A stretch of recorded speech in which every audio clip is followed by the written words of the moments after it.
You're listening to the Astromommy Weekly Horoscope, a forecast that hopes to shine a light in the dark, helping us all see where we've been, where we are, and where we're going. Whether you're a first-time listener or a long-time subscriber, thanks for being here. I truly appreciate you being in the Astromommy community. I hope you enjoyed this week's horoscopes and card reading. If you would like to support the Astromommy newsletter, there are several ways to do so. Without further ado, here is the weekly horoscope. First quarter moon, winter solstice, Mercury's Cazimi, and regress into Sagittarius, and Christmas. A sliver of hope and light returns. Weekly forecast for Tuesday, December 19th through Monday, December 25th, 2023. Good morning, friends. I hope that this last week found you well and happy. One of the things that I have been exploring for my family this year is how to celebrate the winter solstice more traditionally. So I'm going to share some resources that I have found for that in this week's post towards the end. I'd like to remind everyone that there are fun gifts in the family Etsy shop for this holiday season. Our best seller is the embroidered tourist patch, drawn and designed by my daughter, Caliandra the Pie Aquarius. We have these printed at a print shop when they are ordered and shipped out directly to you. This way we are not wasting materials making stock. They are made on demand when they are ordered. A lot of love went into the design process, and my daughter and I spent hours working with the print shop to get a beautifully finished product that we could be proud to offer in our shop. Of course, we offer all 12 zodiac signs, all designed by my daughter. We hope you check them out. Also, another reminder, I won't be posting a daily check-in on Monday, December 25th, 2023, or January 1st, 2024, as I will be in celebration with my family. I wish you all a wonderful holiday week ahead. Thank you for being here and spending some of it with me. Okay, let's get into the astrology. All times are in Eastern Time unless mentioned otherwise. The weekly overview. This week we have 4 important transits to focus on. The first is that the first quarter moon in Pisces is on Tuesday, December 19th, 2023.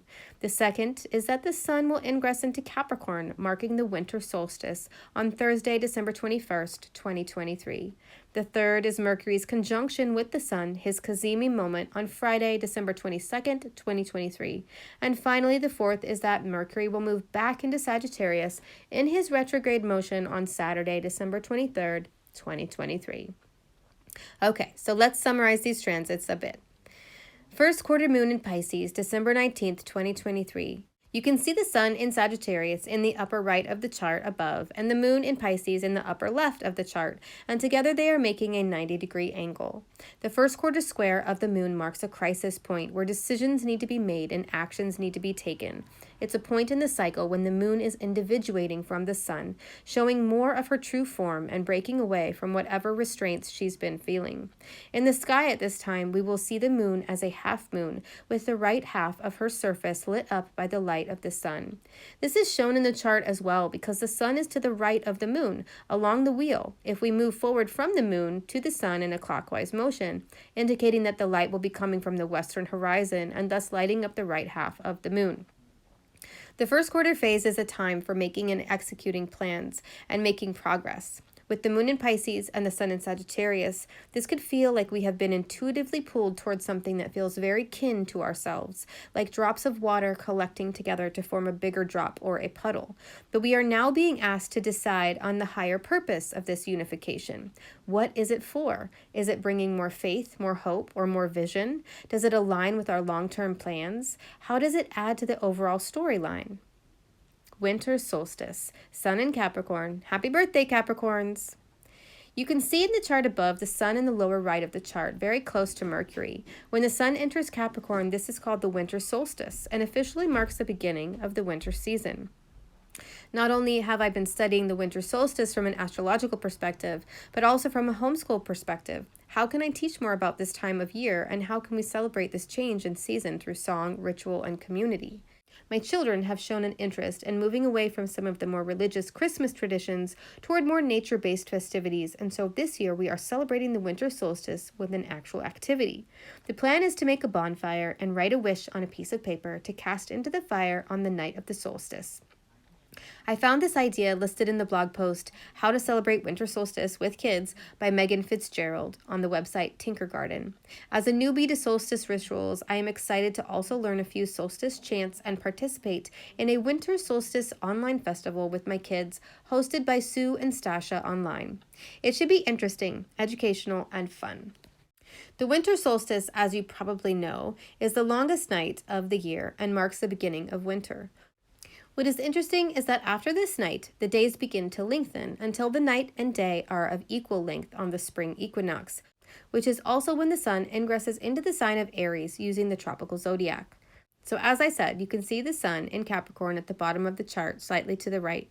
The moon has just made a trine to the sun, but it was when they were both in the fire signs Aries and Sagittarius.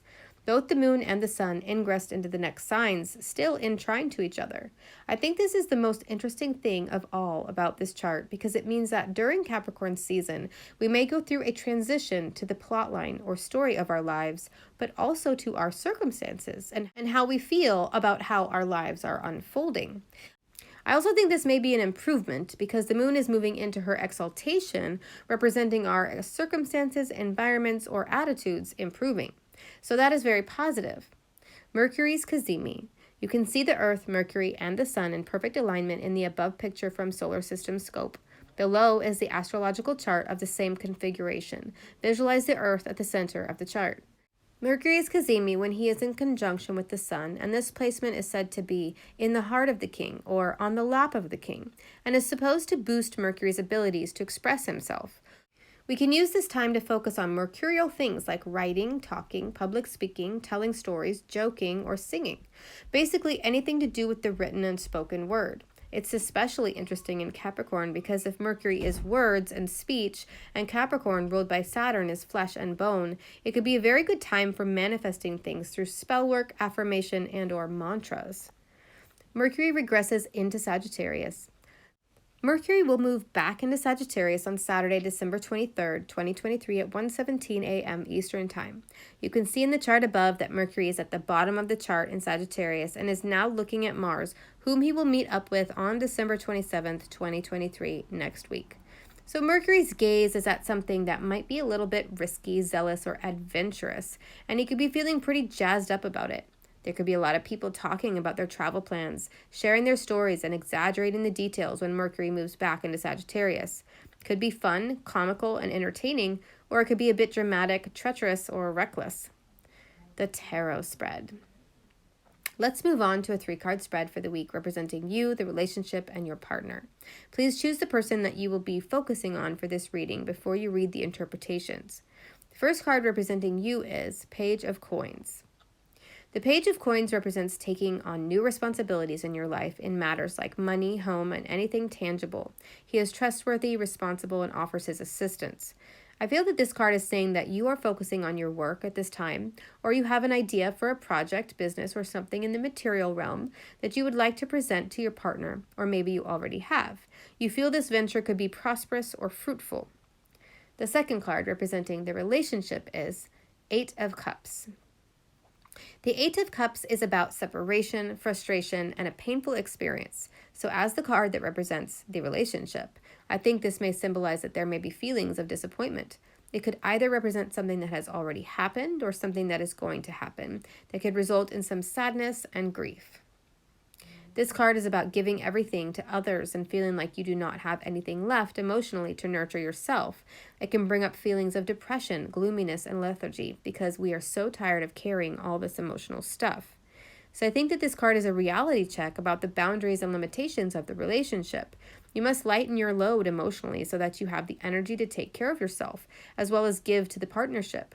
Decide on your limits and then stick to them. Feeling sorry for yourself that you are carrying the burden of the relationship isn't going to help anyone or yourself, so make the necessary changes so that you can move forward. Your mood may need to change to accomplish this, and it can only change if you speak up about your real feelings and needs. And the third card representing your partner is 2, the High Priestess, reversed.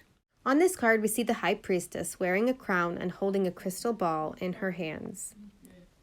In the upright position, the High Priestess is about someone who is very connected to their intuition and tuning into that sacred reservoir of knowledge and wisdom that comes from the subconscious mind.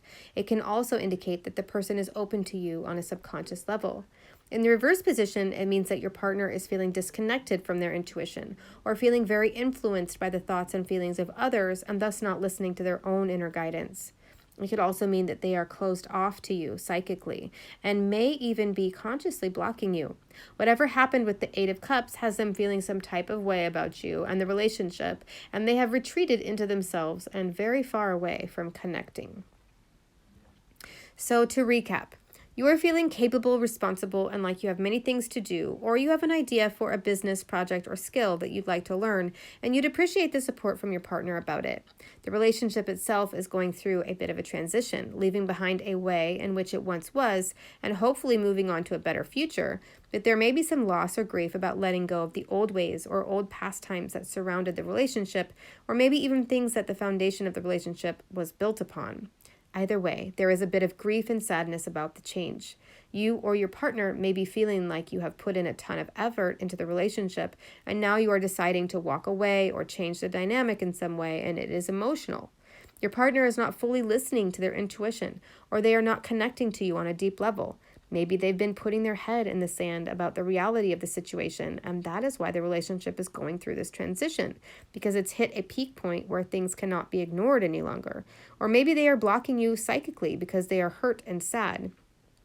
There is something about this reading that makes me feel like the give and take are not equal, or that you may feel like you are giving more, as represented by the Page of Coins, than your partner, especially in the material realm of tangible things like money and resources. Your partner is holding themselves back for some reason, and this may be causing you to sort of give up on the idea of there being a feeling of equality. I feel the biggest thing from this reading is that the communication has broken down somewhere, so that may be the first place to explore. In conclusion, for the weekly forecast, I would like to share with you a great website resource I found for winter solstice chants with lots of links to the songs on YouTube. My kids and I are going to learn a couple, probably the shorter, easier ones. Do you celebrate the winter solstice? If so, how do you celebrate? I hope this is helpful. Happy holidays. Until tomorrow, Astro Mummy. Thank you for reading or listening to the weekly horoscope. Quick links and resources can be found at the bottom of the newsletter. Today's cards were pulled from the Celtic Tarot, available on Amazon. If you seek knowledge and enlightenment, the Astro Mummy newsletter may be right for you. Side effects of reading or listening to the Astro Mummy newsletter are common and include joy, jubilation, delight, happiness, gratitude, love, triumph, feeling in tune with the universe, experiencing deep insights, reflections, and contemplations, a lightened soul, a lighter step, feeling awake when others are asleep, illuminated, enlightened, having spiritual experiences, noticing repeating numbers, animals in nature, or songs on the radio that speak to you, getting vibes, clairvoyance, clairaudience, and clairsmelliance, feeling like you know secret language, biophilia, crying tears of joy, emotional literacy, feeling lively, stable, exalted, having an auric glow, or feeling like you woke up on the right side of the bed have all been reported. If you purchase anything through the affiliate links that I provide in the newsletters, I will make a very small commission. Thanks for listening.